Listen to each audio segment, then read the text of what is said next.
Welcome back to part 3 of Macbeth Act 2 Scene 2. So in this section we hear more about the voice that Macbeth and Lady Macbeth heard. Now it's worth noticing at this point that Macbeth seems completely unaware of Lady Macbeth. She's just been telling him not to think about things and to stop talking about the horror of murdering Duncan, and he seems to just be in a world of his own. It's almost as though she hasn't spoken, and this continues all the way through this section.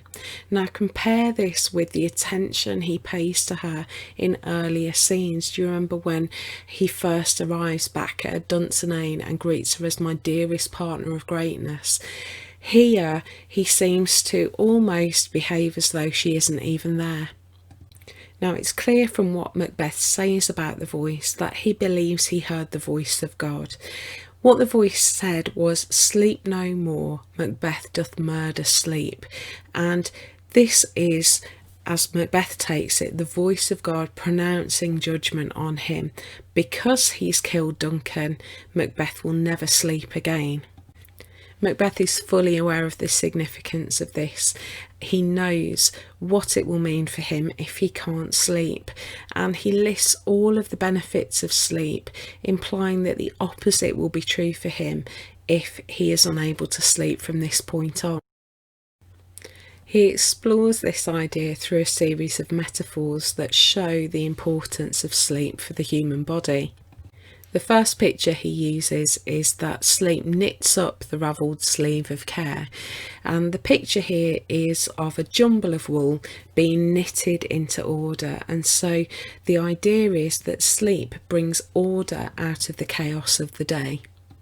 The second image is that sleep is the death of each day's life, and here he's using the image of life ending in death to show that sleep is the natural end to a hard day, and so lack of sleep or the inability to sleep is somehow unnatural. The third image is that sleep is sore labour's bath, and the picture here is of somebody having a bath at the end of a hard day to ease away all the aches and pains, and so he's suggesting that sleep is restorative, and without sleep we can't restore our body at the end of every day. So that picture is about the physical benefits of sleep. His next metaphor, that sleep is the balm of hurt minds, shows that there is something that restores us mentally as well about sleep. He talks about sleep as being almost medicine for the mind, and so as well as the physical stresses of the day, sleep helps us repair the mental and emotional stresses. His final and most extended metaphor is that sleep is actually nature's second course. It's the main meal in a banquet. He says it's chief nourisher in life's feast, and so he's suggesting here that sleep provides the most important fuel and nourishment for the body, that being awake is important, but without sleep you don't get the nourishment that you need to survive. It's worth bringing in some context at this point, because we've got to keep in mind the worldview of the original audience of this play.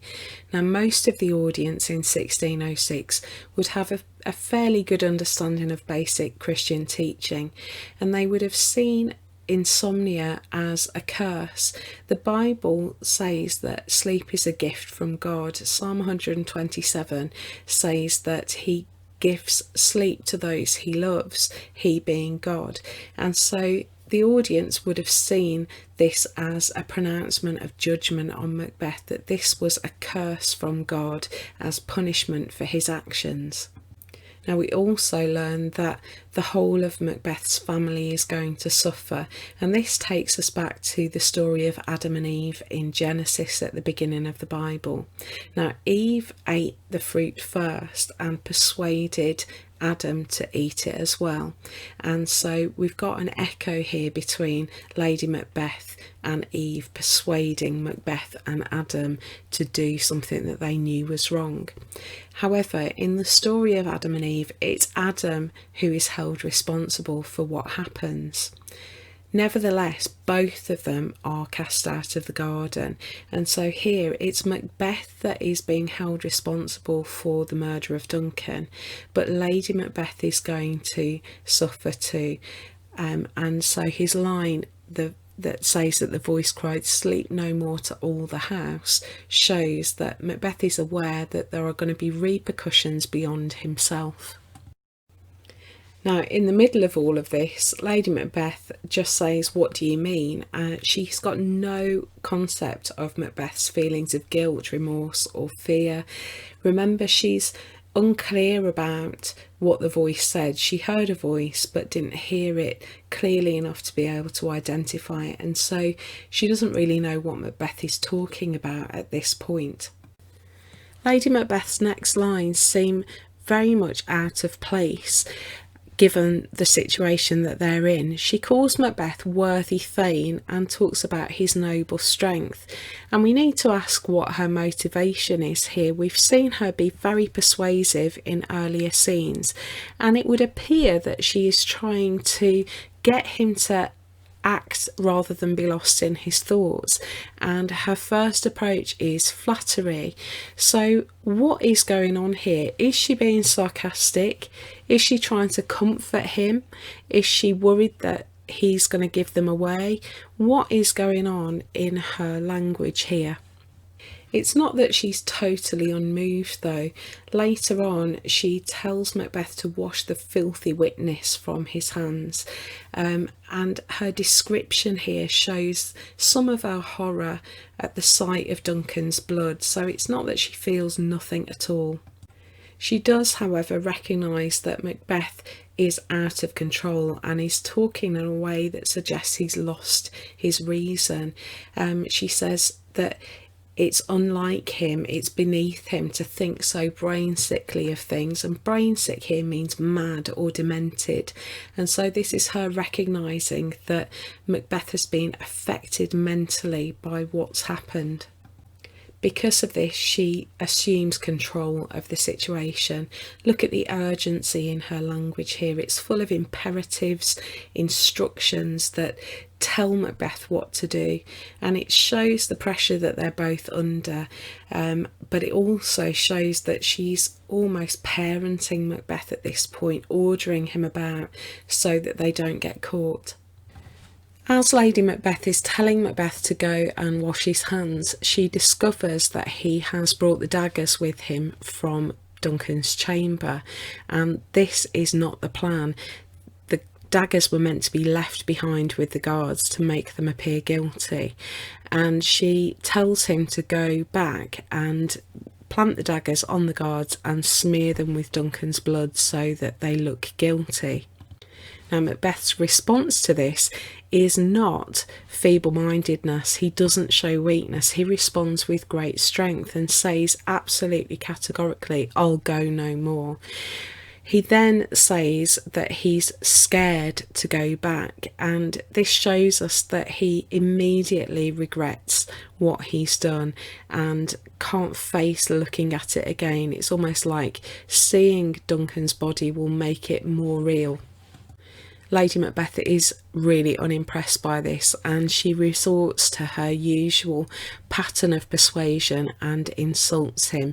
She says infirm of purpose, which basically means that Macbeth is being weak. She takes control again. She says, "Give me the daggers," and says that she will go and do it in Macbeth's place.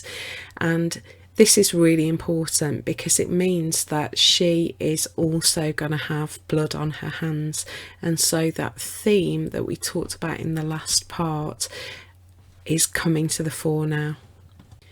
What she says next is very telling, because she says that the sleeping and the dead are but as pictures, and this means that as far as she's concerned, people who are asleep and people who are dead look exactly the same. Now, she is massively underestimating the impact that seeing Duncan's body is going to have on her. She thinks that it's childish to think that it's going to affect you, and so she's quite judgmental about Macbeth's reluctance to go back. But through the rest of the play, we're going to see that this has a really massive impact on her. She's just very unaware of it at this point. At this point, we hear the sound of knocking, and knocking is used here as a presentational device, and we're going to hear the sound of knocking throughout the remainder of this scene. Now, presentational devices are anything to do with the staging of the play, so they can include sound effects, lighting, props, costumes, and even the gesture and tone of the actors. Now, we're going to find out in the next scene that it's Macduff who has arrived, and Macduff represents justice in this play, and the sound of knocking is an indication that justice is coming for Macbeth and Lady Macbeth, and it will be persistent and will eventually catch up with them. As Macbeth notices the knocking, his attention turns again to the blood on his hands, and what he says here is very telling. He uses a metaphor that shows us the depth of guilt that he feels, but also his fear of consequences. And the picture is of him trying to wash his hands in the ocean, but rather than the sea washing his hands clean, his hands instead turn the ocean red. Now, this tells us that he feels guilty, because he's suggesting that no amount of water is going to take away the knowledge of what he's done. But it also tells us that he fears exposure. If the sea turned red, we'd all know about it, and so the implication here is that Macbeth knows that his actions are going to be made public. Lady Macbeth returns at this point, and her first line draws our attention to the fact that her hands now are also covered in Duncan's blood, and she doesn't pull any punches. She's very critical of Macbeth here. She says that she'd be ashamed if her heart was as white as his, and this is effectively her calling Macbeth a coward. She's saying that his heart lacks the blood that makes it courageous. She also then, in her next speech, talks about how easy it is to get rid of the evidence.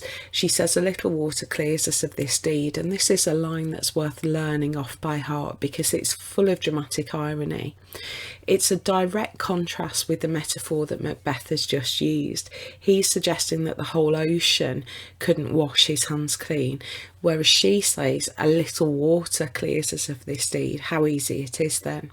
And this shows her massive underestimation of the impact and significance of what it is they've done, and the price that they will pay for having murdered Duncan. Having somebody arrive at the castle at this point wasn't part of the plan, and Lady Macbeth quite urgently ushers Macbeth to get to bed. They mustn't be caught up and about, because it will make them seem guilty of the murder. And Macbeth finishes the scene in a really interesting way. He says that he wishes it was possible to wake Duncan up, but he knows that it's not possible. And this shows us that he regrets what he's done. He regrets the murder, but it's not clear whether or not he's sorry. And it is important to remember that Macbeth is now going to be king, and so in some ways he's got what he wants. We're left with the question of why he regrets it.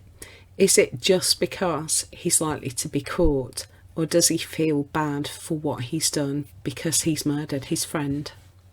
So it's time for another analysis task from you. Our third question is, how does Shakespeare show the effects of the murder on Macbeth and Lady Macbeth?